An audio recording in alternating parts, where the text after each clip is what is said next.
네, 안녕하십니까. 이번 주 창세기 강의입니다. 이번 주는 지금까지 창세기 한 것들을 총 정리하는 시간, 그리고 제가 지난주에 11시 예배 때 설교한 것들을 좀 함께 나누려고 합니다. 그래서 말씀은 야고보서 1장 15절 말씀이에요. 욕심이 잉태하는 즉 죄를 낳고 죄가 장성한 즉 사망을 낳느니라. 오늘 이 말씀을 가지고 우리가 창세기의 관점에서 한번 보도록 하겠습니다. 자, 이걸 말씀에 의하면 이 사망의 원인은 뭐죠? 죄죠. 그럼 죄의 원인은 욕심이죠. 그렇죠? 그 모든 사람들은, 모든 인류는 죄를 짓고 싶은 마음은 없어요. 그러니까 즉 선하고 싶은 마음이 다 있습니다. 그런데 죄를 짓는 이유가 뭐냐면 어쩔 수 없는 환경 때문에, 외부적인 환경이나 상황 때문에 죄를 지을 뿐이지, 아무리 악한 사람이라도 자기 자식에게는 선하게 살라고 얘기를 할 정도로 사실은 선하고 싶은 다 욕망들이 있습니다. 그러니까 무슨 말이냐면 죄를 저지르고 싶지 않는 욕망이 있다는 것이죠. 근데 이 죄의 원인이 욕심이라는 것입니다. 즉 마음의 욕심이 있다는 것이죠. 그렇죠? 그러면 모든 사람들이, 선하고 싶은 사람이 이 죄 혹은 이 욕심에 대해서 어떻게 반응을 하는지, 이 욕심을 어떻게 해결하는지를 우리가 한번 살펴보면서 창세기를 좀 정리하는 시간을 가지도록 하겠습니다. 그래서 앞으로 우리가 함께 나눌 것은 신앙의 기초예요. 네, 창세기가 항상 근본이고 기초라는 것을 제가 계속 강조를 했죠. 신앙의 기초를 나눌 텐데, 첫 번째 주제는 신은 무엇인가, 두 번째는 인간은 무엇인가, 세 번째는 인간에게 있어서 선은 무엇인가에 대해서 가장 기초적인 부분들을 함께 나눠보도록 하겠습니다. 여러분들, 그래서 인간에게 있어서 선이 무엇인가, 최종적으로 이걸 알기 위해서는 무엇을 먼저 알아야 되나요? 맞죠? 인간을 먼저 알아야겠죠. 그렇죠? 그런 세상적인 방법에서 인간의 근본, 즉 기초를 알 때 어떻게 접근을 하죠? 우리가 한번 볼까요? 예를 들어서 건물이 있습니다. 이 건물을 더 정확하게 알기 위해서는 건물의 내부로 들어가죠. 그러면 내부로 들어가면은 이 건물의 디자인과 구조를 알 수 있습니다. 근데 이것보다 더 정확하게 알 수 있는, 자세히 알 수 있는 방법은 이 건물의 설계도를 보는 거죠. 그렇죠? 그러면은 이 건물의 구조, 내부 구조까지 다 알 수 있다는 것이죠. 근데 이것보다 더 정확하게 알 수 있는 방법이 있습니다. 이게 뭐냐면 이 설계도를 만드는 설계자를 직접 만나는 거예요. 그러면은 객관적인 측면뿐만 아니라 이 건물이 지어지게 된 동기, 목적, 그런 주관적인 측면을 설계자로부터 우리가 알 수 있다는 것이죠. 그럼 이런 원리, 이런 근본을 접근해 가는데, 이 원리를 인간에게도 한번 적용을 해보는 거예요. 자, 건어가 있습니다. 그렇죠? 이 건어를 알기 위해서는 우리가 무엇을 봐야 되죠? 그리스도인으로서 무엇을 봐야 되죠? 성경을 봐야 되죠. 그렇죠? 성경에 인간에 대해서 기록이 되어 있고, 결국에는 성경 전체가 인간을 얘기하고 있잖아요. 그러면 성경에서도 인간의 설계도인 창세기 1장 27절과 2장 7절을 우리가 보는 것이죠. 그러면 결국에는 성경에서 인간의 설계도를 봤다는 것은 무엇을 본다는 것이냐면 설계자를 보는 거예요. 하나님. 그렇죠? 그러면 하나님이 인간을 창조했습니다. 그렇죠? 그러면 무엇을 먼저 알아야 될까요? 하나님을 먼저 알아야겠죠. 왜냐하면 하나님을 먼저 알아야지 하나님께서 인간을 창조한 목적과 뜻, 의미를 우리가 알 수 있다는 것이죠. 그래서 오늘 이 시간에 아까 제가 얘기한 것처럼 이 하나님에 대해서 함께 알아보도록 하겠습니다. 자, 우리가 하나님을 알아갈 때 제가 말씀드리고 싶은 게 뭐냐면, 성경에 있는 율신 하나님을 알기 전에 우리가 보편적으로 일반적인 하나님에 대해서 우리가 알아보자 이겁니다. 자, 하나님은 곧 뭐예요? 신이잖아요, 신. 그러니까 보편적인 신, 일반적인 신에 대해서 우리가 먼저 정립을 하고, 그 이외에 이제 성경에서 기록된 예수 그리스도를 우리가 그렇게 접근을 해보는 게, 그게 정상적인 단계입니다. 자, 먼저 신이라는 것은 영이죠, 영. 그렇죠? 그러니까 하나님이 존재하신다, 신이 존재하신다는 것은 결국은 영이 실체다는 뜻입니다. 그 영의 실체다 해서 실체라는 의미로 우리가 한번 정립을 하고 넘어가도록 하겠습니다. 실체라는 것은 반드시 존재해야지 그것을 실체라고 합니다. 그래서 여기 마우스가 있죠. 그렇죠? 이 마우스가 실체잖아요, 지금. 근데 이게 실체라고 우리가 부를 수 있는 전제가 뭐냐면 이 마우스가 존재하기 때문에. 그래서 0은 실체다 할 때 0이 반드시 존재한다는 그런 믿음과 존재하기 때문에 우리는 그 0을 실체라고 부르는 것입니다. 보이지 않음에도 불구하고. 또 하나는 뭐냐면 실체라는 것은 반드시 힘을 가지고 있어요. 그 안에 힘이 작용이 되는 것입니다. 예를 들어서 제가 이 마우스에게 힘을 가하겠습니다. 그러면 이 가한 이 손에도 이 마우스를 통해서 힘이 가해지죠. 그렇죠? 이걸 작용 반작용의 원리라고 하죠. 그러니까 실체라면은 반드시 존재하는 어떤 실체가 있으면 거기에는 힘이 작용을 하기 때문에 어떠한 내가 힘을 가하게 되면 다시 나에게 힘이 반사가 되는 것입니다. 그래서 0이라는 것도 0도 실제로 힘이 있다는 것이죠. 그래서 우리가 0에게 힘을 가한다는 것을 할 때 어떤 물리적인 힘은 아니죠. 당연히 보이지 않는 오감으로 감지할 수 있는 존재이기 때문에, 하지만 실제 존재하기 때문에 영적 힘을 가하게 되면 그 0이 반드시 또 반작용에 의해서 또 힘을 또 내게 되는 것이죠. 그게 기도입니다. 그래서 우리가 하나님께 우리가 기도할 때, 그쵸? 그게 힘을 가하는 거죠, 하나님께. 그러면 하나님께서 응답하시죠. 그렇게 영적인 힘이 있기 때문에, 실체이기 때문에 영적인 힘을 가지고 있고, 그게 기도의 원리로서 서로 주고받을 수 있는 관계가 이루어지는 것이죠. 뭐 이런 것들은 이제 앞으로 우리가 이미 알고 있는 하나님과 나의 관계성에서 교제가 이루어진다는 것에서 바탕이 뭐냐면 0은 힘을 가지고 있다 라는 전제가 되는 것입니다. 그러면 0은 실체라고 하면 하나님의 0만 실체로 있는 게 아니라 인간의 0도 실체라는 것입니다. 그래서 우리가 지금 보이고 있는 이 육체, 눈에 보이는 육체가 우리의 주체가 아니라 이 육체 안에 있는 인간의 0이 실체고 그게 인간의 주체라는 것이죠. 그러면 인간의 영도 분명히 그걸 힘을 가지고 있잖아요. 그 힘 중에 하나가 뭐냐면 바로 이성입니다. 이성관. 그래서 올바른 이성관을 가지고 있으면 일반적인 신의 존재를 정확하게 알 수 있다라는 것입니다. 무슨 말이냐면 로마서 1장 20절에 보면은 하나님의 영원하신 능력과 그 신성이 그가 만드신 만물에 분명히 보여서 우리가 알 수 있다고, 그러니까 하나님의 존재성을 알 수 있다는 그런 말씀이죠. 뭐 일반 계시라고도 얘기할 수 있잖아요. 그러면 이 만물이라는 것은 결국에 뭐냐면 하나님 만드신 만물은 피조물이라는 뜻이에요. 그래서 이 만물의 가장 최소 단위 근본이 뭐냐면 바로 하나님의 형상대로 창조되어진 피조물인 인간의 영입니다. 그렇죠? 그러니까는 우리가 아무리 이 만물이 자연 만물뿐만 아니라 하나님께서 만드신 모든 피조물을 다 범주 안에 들어가는 거죠.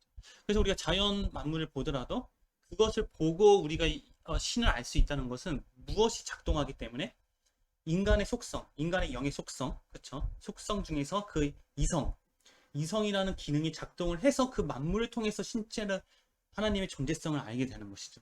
그냥 자연 만물만 보고 아무 기능도 없이 그냥 보고 알 수는 없습니다. 분명히 내 영에서 어떤 신을 제4차원 존재인 그 신을, 보이지 않는 영적 존재를 감지하는 그 기능이 있기 때문에 그 기능이 작동을 해서 그 자연 만물을 보고 신의 존재를 아는 거죠. 그게 바로 이성입니다. 이성.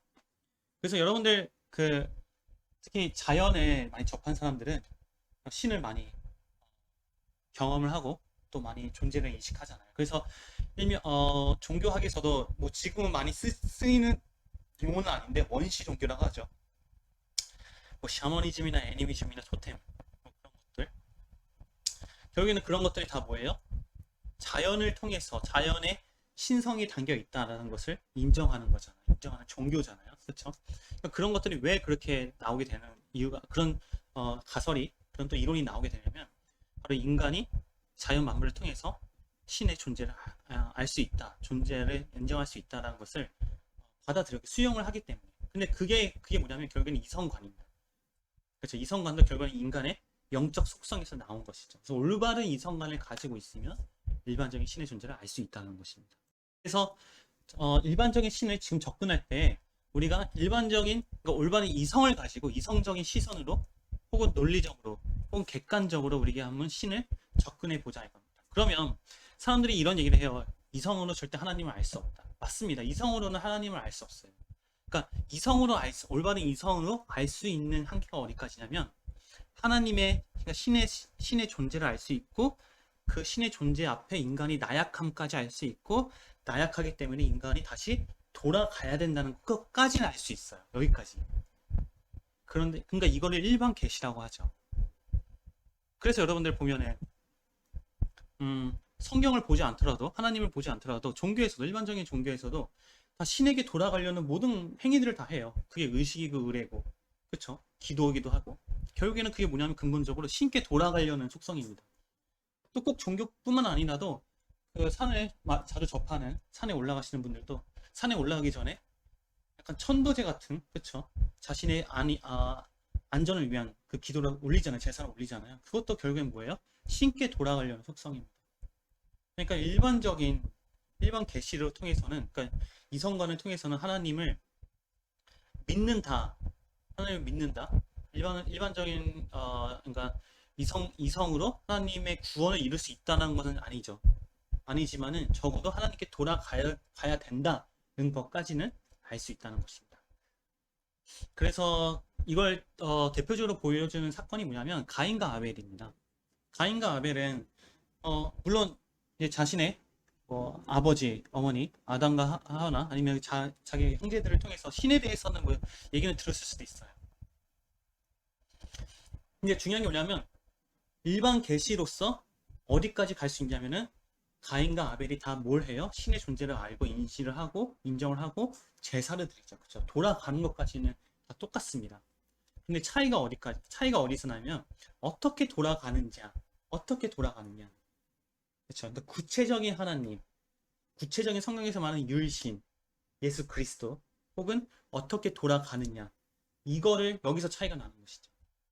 결국에는 이거를 알 수 있는 게 바로 특별계시라는 겁니다. 그러니까 특별계시는 하나님과 인간의 관계성이 올바로 맺어질 때 맺는과 동시에 그 특별계시를 받게 되는 거죠.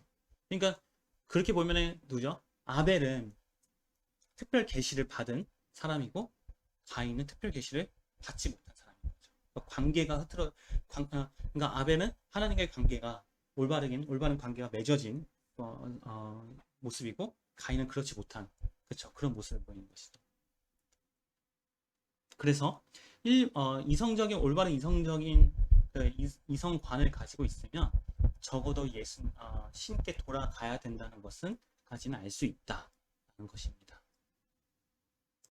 그러면 왜 이성관을 그러니까 이성적으로 접근을 해도 하는 신을 올바른 신, 그러니까 보편적인 일반적인 신을 정립하지 못하는 이유가 뭐냐면 중간에 자기가 알고 있던 교리나 혹은 지식을 개입을 시키는 거예요. 그 신에게. 그러니까 일반적인 신을 정립하기 전에 먼저 주관적인 신을 정립하는 거죠. 그 신의 대상으로 만들어진 것이 바로 종교입니다. 그래서 보면은 여러 가지 종교가 있죠. 그렇죠.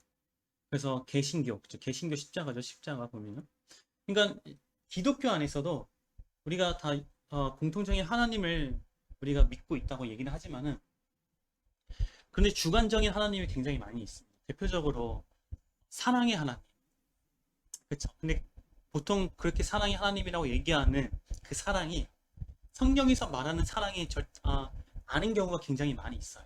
그러니까 인간의 나의 생각과 나의 한계로서 지금 가지고 있는 그 사랑의 하나님으로 주관적인 하나님을 만들어 버리는 거죠. 그러니까 아가페적인 하나님이 아닌 필레오적인 하나님이죠. 근데 하나님의 사랑은 인간으로 할 수 없는 아가페적 사랑이죠. 이미 뭐가 형성이 돼 있어요? 주관적인 신이 만들어진 거죠. 이건 성경적인 하나님도 뿐만 아니라 하나님이 아니라 또한 그 일반적인 보편적인 신의 정립도 되어 있지 않은 상태에서 미리 내가 가지고 있는 지식과 교리로 나의 주관적인 신을 만들어 버리는 거죠. 그래서 만들어진 게 종교입니다. 네. 그래서 개신교 안에서도 그런 것들이 굉장히 많이 있습니다. 자, 이거는 뭐죠? 그렇죠? 유대교죠. 다윗의 별. 요거는 뭐죠? 힌두교. 이게 옴이라는 글자입니다. 옴. 옴이라는 것은 그 힌두교에서 그러니까 우주의 뭐라고 하죠? 우주의 섭리, 우주의 원리를 함축해서 만든 단어가 AUM. 그래서 옴입니다. 굉장히 중요한 교리고, 요거는 이게 뭐였더라? 바하이교라는 건데, 어디지?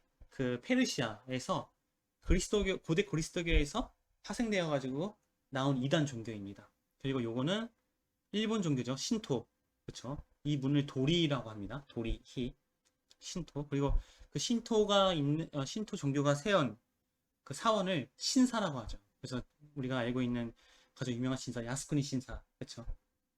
그다음에 이거는 도교 태극 음양도라고 합니다. 그래서 음과 양의 조화로서 이루어지고 있는 것이 우주의 원리다. 또 요거는 법륜이 아니죠. 이거는 영지주의. 그래서 태양 안에 십자가가 있다. 영지주의고, 요건 초승달과 이 별의, 그러니까 마호메트가 그 이슬람의 창시자인 마호메트가 첫 번째 계시를 받을 때 그때 초승달과 별이 있다고 해서 이게 굉장히 전통적인 문양으로 이슬람의 상징을 하고 있죠. 그 다음에 이거는 수레바퀴처럼 생긴 거. 요거는 불교를 상징합니다. 법륜, 설법, 부처의 말씀을 상징하는 법륜이고요. 이거는 시크교, 인도의 시크교. 이거는 만자죠. 우리나라 예, 죄송합니다. 예, 만자 모양인데 인도의 자이나교입니다. 요거는 뭐지? 아힘사교. 예, 인도의 종교로 알고 있습니다. 이건 우리나라의 원불교. 그렇죠? 요건 천도교. 이거는 뭐냐면 무당이에요, 무당. 무교입니다. 여러분들 무당 그 주변에 무당집 보면은 이런 간판을 보신 분도 있어요. 뭐냐면 하얀색을 무엇을 의미하냐면 점괘를 쳐줄 수 있는 무당집이다 라는 것을 의미하고, 이 빨간색은 굿을 해줄 수 있는 무당집이다. 천도제나 굿. 그렇죠? 그러니까 그런 것들을 할 수 있다는 것을 정체성을 알려주는 또 깃발의 상징이기도 합니다. 무속인이죠. 무교.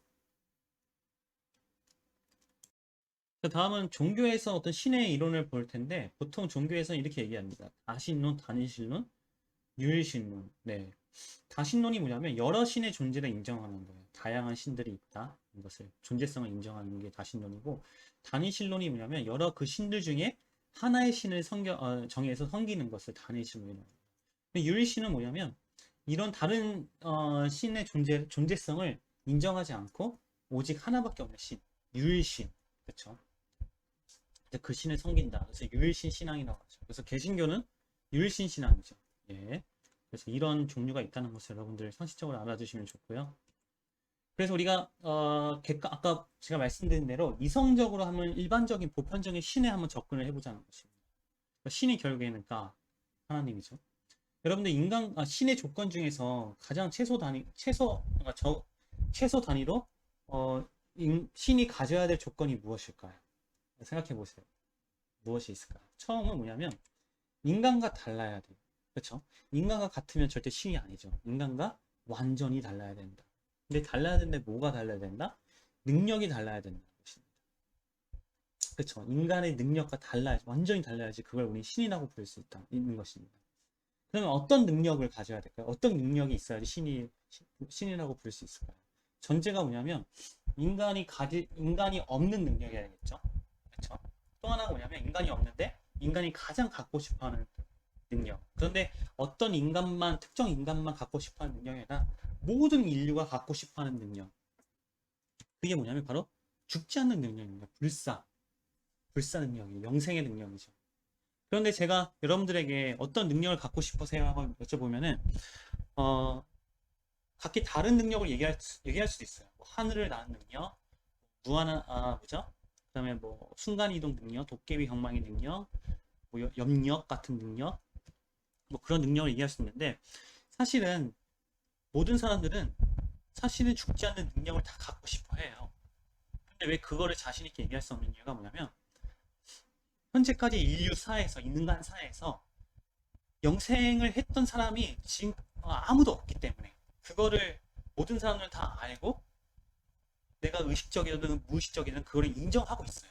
그러니까 영생은 무조건 불가능하다라는 것을 내재적으로 인지를 하고 있고 인정을 하고 있기 때문에 이건 아예 불가능하다고 우리가 이미 그렇게 알고 있기 때문에 그렇게 얘기를 못하는 거예요. 하지만은 사실은 모든 사람들은 불사의 능력을 다 갖고 싶어 하는 것입니다.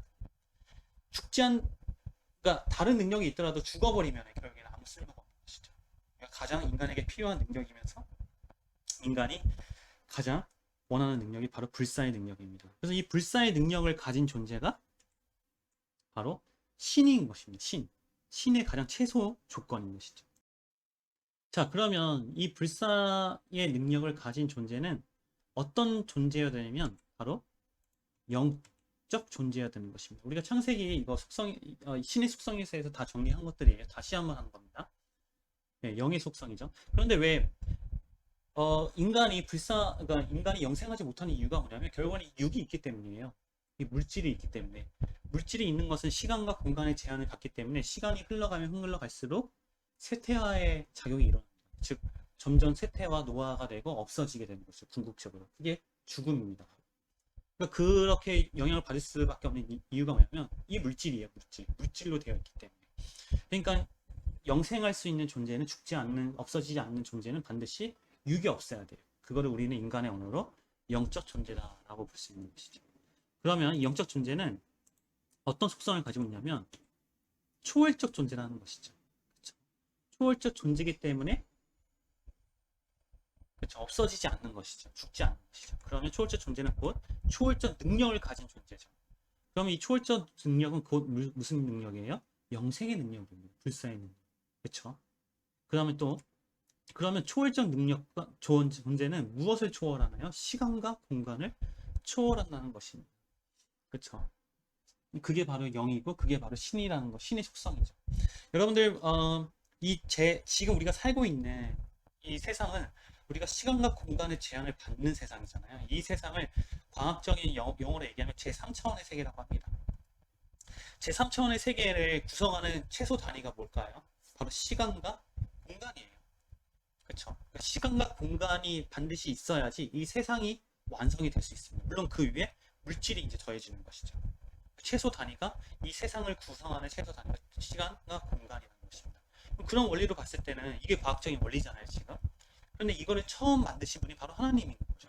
창세기 1장 1절에 태초에 시간 만드시고 태초에 하나님이 하늘과 공간을 천지를 창조하시니라. 하늘과 공간을 그러니까 하늘이 공간이죠. 공간과 물질을 창조하시니라.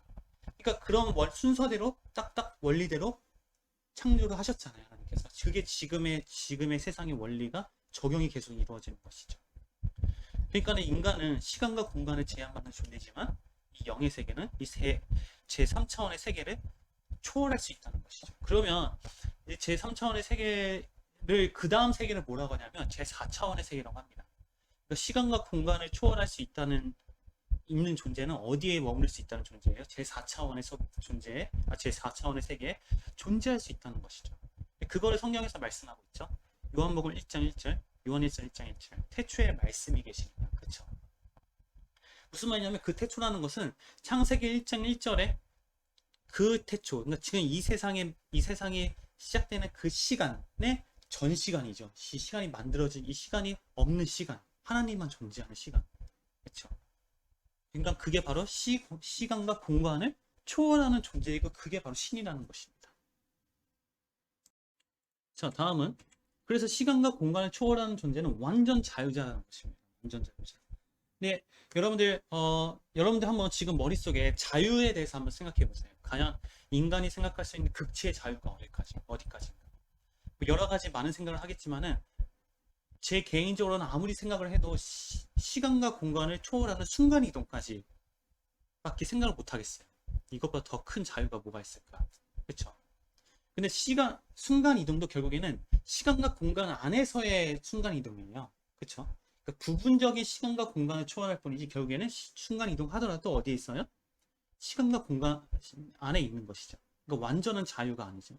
그러니까 인간은 제4차원의 세계를 사실은 상상도 못하고 설명은 할 수 있죠. 지금처럼 설명을 할 수 있지만은 사실은 설명이 정확한 제4차원의 세계, 어떤 그 하나님만 있는 그 세계를 구현할 수는 없는 것이죠. 근데 완전 자유자라는 것은 그 4차원의 그 안에 거기에 머물 수 있는 게 완전 자유자라는 것이죠. 이거를 지난주 말씀으로 지난주 말씀으로 보면은 이게 바로 안식입니다. 안식. 그걸 어떻게 표현하냐면, 그쵸? 안식은 결국엔 천국 완성을 얘기해요. 천국이 완전 자유자라는 뜻입니다. 완전 자유. 그쵸? 또 하나 표현하면 결국에는 뭐죠? 하나님과, 그러니까 거기서 얘기하는 출애굽과 신명기 말씀을 통해서 쉼 그리고 해방, 완전 자유. 그쵸? 결국에는 그게 뭐예요? 하나님이라는 거예요. 결국엔 하나님 자체가 완전 자유자라는 것이죠. 그게 바로 영이라는 존재입니다. 지금. 그러니까 신의 속성 중에 이 영은 완전 자유자의 속성이 있다는 것입니다. 그리고 또 하나는 무의식, 무의지, 무감지입니다. 이 속성이 굉장히 중요한 게 뭐냐면, 영적 존재는 의식적으로 의지로 감지로 알 수 없는 존재라는 것입니다. 당연하죠. 왜냐하면 물질이 없기 때문에, 영이 영적 존재이기 때문에. 그래서 인간의 오감으로 영을 알 수 없고 인지할 수 없다는 것이죠. 그러면 이걸 반대로 한번 생각해 보는 거예요. 그러니까 그러니까 인간의 오감으로 알 수 없는 그 영은 다른 것을 구별할 때, 다른 것을 판단할 때 무엇으로 판단하는 것이죠? 인간의 오감으로 판단할 수가 없죠. 왜냐하면 물질이 없기 때문에, 유익이 없기 때문에. 그럼 영은 영으로 판단한다는 뜻입니다. 그러니까 인간은 불가항력적으로 오감으로 판단할 수밖에 없어요. 근데 신은 영으로 판단한다는 거죠. 그 영이 뭐냐면 오감과 반대라는 것입니다. 이걸 사무엘상 16장 13절인가요? 거기서 이렇게 말씀하시죠. 사람은 외모를 보고 판단하거니와 외모를 보거니와 나 여호와 하나님은 중심을 보시니라. 그렇죠? 그러니까 그 중심이라는 것이 바로 영입니다. 그렇기 때문에 영은 중심 시각을 가지는 속성이 있다는 것이죠. 그렇죠? 그리고 마지막, 영은 그래서 창조할 수 있는 능력을 가지고 있습니다. 여러분들 창조의 뜻이 무엇인가요? 무에서 유로 있게 한 게, 무에서 유로 변화시킬 수 있는 게 바로 창조입니다. 그러면 여기서 유는 결국엔 뭐예요? 물질이죠, 물질. 그러면 무에서 유로 변화시키는 이 창조를 하려면은 전제가 뭐여야 돼요? 이 무가 뭐여야 돼요? 물질이면 안 되죠. 왜냐면 물질을 창조하는 건데, 있을 유로 창조하는 건데, 그쵸? 그러니까 전제가 미리 있어버리면 안 되겠죠. 그러니까 물질이면 안 되겠죠. 그러니까 물질은 아니라는 것입니다. 그 반대가 바로 영이라는 것이죠. 영적 존재. 그러니까 반드시 창조의 능력은 영적 존재여야 돼요. 네. 영적 존재가 물질을 창조할 수 있는 거지, 물질은 물질을 창조할 수 없고, 물질은 물질을 만들 수 있는 거죠. 그래서 create와 make의 이 차이를 우리가 볼 수 있습니다. 그래서 창조라는 단어는 신 앞에만, 율신, 그것도 율신 앞에만 쓸 수 있는 것입니다. 그래서 지금 이러한 속성들이, 이러한 모습이 바로 보편적이고 일반적인 신의 모습이 있는 것입니다. 여러분들 성경에 보면은 창세기 1장 1절에 보면은 하나님이라는 호칭이 나오잖아요. 그게 엘로힘이잖아요. 히브리어로. 아시는 분들 알겠지만은 사실은 하나님이라는 단어는 엘입니다. 하나님. 근데 임이 뭐냐면은, 임은 복수형, 들이에요. 들. 팬들, 사람들, 네, 들입니다. 들. 집들 할 때, 물질들 할 때 그 들. 그러면 하나님께서 왜 자신을, 분명히 유일신 하나님인데 또 불구하고 왜 자기 자신을 엘로힘이라고 했을까? 엘이라고 하지 않고 왜 하나님들이라고 했을까? 분명한 목적이 있겠죠. 제 생각에는 그 목적은, 첫 번째 목적은 이거예요. 당시에 이 성경을 접하는, 그 신을 접하는 유대인들 뿐만 아니라 이방인들까지, 그러니까 모든 보편적인 사람들이 보편적으로 알고 있는 그 신들, 네가 알고 있는 그 전지전능한 그 신이 곧 하나님이라는 것을 알려주기 위해서 엘로힘을 그렇게 하신 거라고 생각이 듭니다. 그러면 그리고 두 번째 목적이 뭐냐면, 하지만 네가 알고 있는 그 신이 분명히 하나님이지만은 그 신들 중에 오직 이 하나님, 성경에서 말하고 있는 이 하나님만이 오직 율신이라는 것을 구분하라고 이렇게 엘로힘이라고 했을 것이라 생각이 드는 것이죠.